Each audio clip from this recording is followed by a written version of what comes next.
Welcome to our video guide on managing the invoice number format module for your website.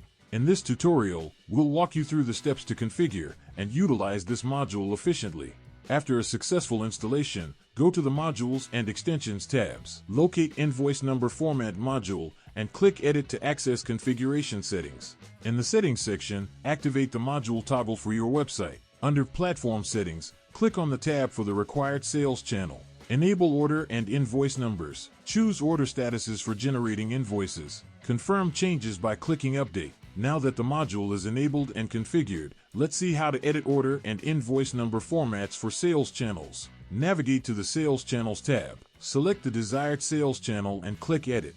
In the Order Number Format section, input the fiscal year start, the initial order number, and invoice number for the counter. Click this Change Number Format button, then add more to choose number type, order or invoice, format, and validation period.